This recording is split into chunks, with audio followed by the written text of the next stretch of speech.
ঢাকা থেকে কুমিল্লার উদ্দেশ্যে রওনা দিয়েছি খুব ভোরবেলা। তবে চলার পথে রাস্তার পরিবেশগুলো একটু তুলে ধরার চেষ্টা করছি, পাশাপাশি দেখানোর চেষ্টা করব নাইজেরিয়ান আজব গাইডগুলো যেভাবে সংগ্রহ করে। হ্যালো এভরিওয়ান, সালামু আলাইকুম রহমতুল্লাহি ওবারাকাতুহু। আজকে চলে আসলাম নাইজেরিয়ান আজব গাইডগুলো সংগ্রহ করতে। বাংলাদেশের বিভিন্ন প্রান্তে আমাদের এই চৌকাটগুলো ডেলিভারি হয়ে থাকে, তবে অনেকেই দূর দূরান্ত থাকে এবং বেশিরভাগ আমাদের কাস্টমারগুলো প্রবাসী। তারা চায় আমরা যেই কাজগুলো করি সেইগুলো পর্যায়ক্রমে ধাপে ধাপে তাদের কাছে তুলে ধরতে, এবং আজুবি কার্ডগুলো যেভাবে ক্রয় করে থাকি এবং যে প্রসেসের মাধ্যমে আমরা পদ্ধতিগুলো অবলম্বন করে ধারাবাহিকভাবে চৌকাঠে রূপান্তর করি সেই বিষয়গুলো তুলে ধরতে। তাই আজকে আপনাদের কাছে সম্পূর্ণ ফ্রি টাইমটিকে আমি কাজে লাগানোর চেষ্টা করছি এবং আজুবি কার্ডগুলো ক্রয় থেকে শুরু করে ডেলিভারি পর্যন্ত ধারাবাহিক 3টি ভিডিওর মাধ্যমে আপনাদের কাছে তুলে ধরবো। আজকে ভিডিওর মাধ্যমে চেষ্টা করছি আমাদের এই কার্ডগুলো কীভাবে আমরা এক জায়গা থেকে নির্বাচন করে এবং সেখান থেকে প্রসেস করার পদ্ধতিগুলো পর্যন্ত তুলে ধরার চেষ্টা করব, যা সম্পূর্ণ একটি ভিডিওতে আপনাদের কান অর্জনের জন্য খুব গুরুত্বপূর্ণ ভূমিকা পালন করবে। যেহেতু কার্ড পেন্টের সম্পর্কে মানুষের একটি খারাপ ধারণা রয়েছে, তাই সেখান থেকে বের হওয়ার জন্য এবং ভালো জিনিস সংগ্রহ করার জন্য ভালো পদক্ষেপ গ্রহণ করার মাধ্যমে আপনাদের কাছে আমাদের পণ্যগুলো রিভিউ তুলে ধরা, যে পদক্ষেপটি গ্রহণ করি সেই বিষয়গুলো আলোচনা করি। এক নম্বরে আমরা আসলে অরিজিনাল আজুবি গাছটাকে নির্বাচন করি। আসলে নাইজেরিয়ান থেকে দুই ধরনের কাঠ বাংলাদেশে বর্তমানে আছে, একটা হচ্ছে আজুবি বলে, আরেকটা ওকান বলে। তাই এখান থেকে সর্বপ্রথম আজুবি কাঠটি নির্বাচন করার জন্য আমি প্রথম পদক্ষেপটি গ্রহণ করি।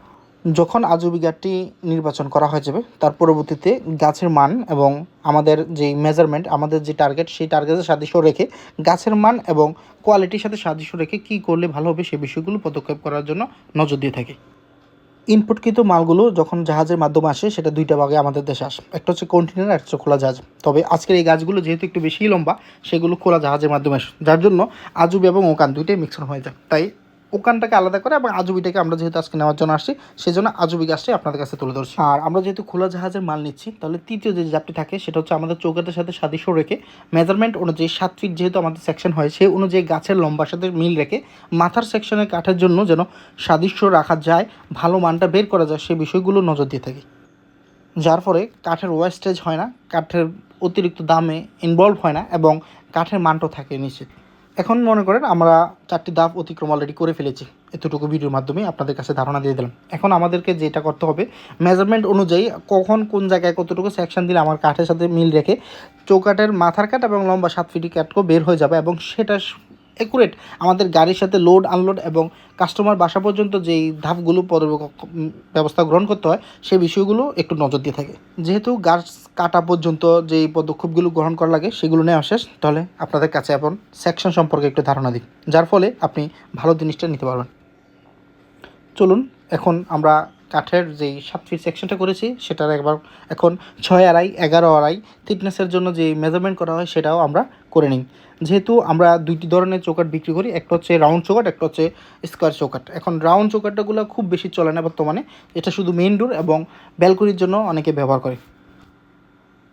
এখন আরেকটা বিষয় আপনাদেরকে জানিয়ে রাখি, চৌকাঠ যেহেতু রাউন্ড এবং স্কোয়ার দুইটা বিষয় চলে গেল, স্কোয়ারের ভিতরে আবার দুইটা বিষয় রয়েছে। একটা হচ্ছে 5 ইঞ্চি গাঁথুনির সাথে 6 ইঞ্চি চৌকাঠ এবং 10 ইঞ্চি মেইনের জন্য 10 ইঞ্চি গাঁথুনির সাথে 11 ইঞ্চি চৌকাঠ ব্যবহার করে। এই দুইটি মেজারমেন্ট যখন আমরা মাথায় নিয়ে কাজ করি, সেহেতু দুই ধরনের কাজ প্রোটেকশন বের করতে পারলে আমাদের কাজের মানও একটু কোয়ালিটিতে মেনটেন হয়ে যায়। যেহেতু আমাদের এই গাছগুলো 30 ফিট থেকে 42 ফিট 45 পর্যন্ত আসে, তো এই ফিটগুলোকে সাদৃশ্য রেখে 7 ফিট সাথে কনভার্ট করে যেটা করলে আমাদের ভালো হবে সেই বিষয়গুলো করার চেষ্টা করি। যেহেতু এখন আমার 6 আর এই চৌকাঠগুলো বেশি চলে, সেই জন্য আমার 6 ফাইলটা আমি করি, যার ফলে কাঠের মান এবং কোয়ালিটিটা মেনটেন করে ফাটাফুটাগুলো বাদ দিয়ে একদম নার্মযুক্ত কাঠগুলোকে অযুক্ত ব্যবহার করার ফলে খুবই কোয়ালিটি মেনটেন করার জন্য আমরা এই পদক্ষেপটি গ্রহণ করি। কাঠগুলো ঘুরিয়ে ঘুরিয়ে কাজ করলে কাঠের ভিতরে যে ফাটাটা থাকে সেটা বিমোচন হয়ে যায় এবং কাঠের মানটা থাকে, সেটা হচ্ছে সবচেয়ে গুরুত্বপূর্ণ একটি বিষয়। আমরা যখন ঘরের জন্য চৌকাঠ নির্বাচন করি, কাঠের দরজা যখন লাগানোর কথা মাথায় রাখি, তখন আমরা চেষ্টা করি সেই জিনিসটা যেন দ্বিতীয়বার খুলতে গেলে আমাদের সমস্যার কারণ না হয় এবং এটা যেন লংজিভিটির কথা মাথায় আসে। তাই এখানে আমি একটা বিষয় একটু স্পষ্ট করার চেষ্টা করি, সেটা হলো আমরা যখন চৌকাঠটা লাগানোর চিন্তা করি তখন আমরা বাজেটের দিকে নজর দিই। আসলে চৌকাঠের ক্ষেত্রে বাজেটের নজর না দিয়ে কোয়ালিটির নজর দেওয়াটা উত্তম। কাস্টমাররা যখন ভালো জিনিস নেওয়ার জন্য ইচ্ছা প্রকাশ করে, সেখানে আবার বাজেটেরও সাদৃশ্য রয়েছে, তবে সেটা চৌকাঠের ক্ষেত্রে আমি বলবো কৃপণতা না করে ভালো একটি চৌকাঠ নির্বাচন করতে।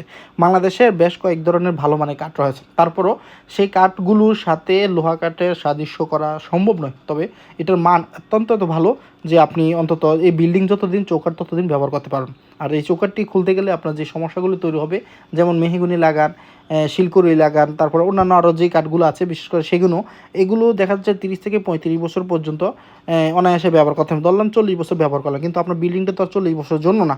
সেহেতু আমি বলবো এই চৌকাঠগুলোর জায়গায় যদি আপনারা এই নাইজেরিয়ান আজুবি কাঠটা লাগানোর মাথায় রাখেন, আমার মনে হয় সেটা আপনাদের জন্য প্লাস পয়েন্ট হবে। কারণ এটা সেগুনের চেয়েও কম দামে কিনতে পারতেছেন।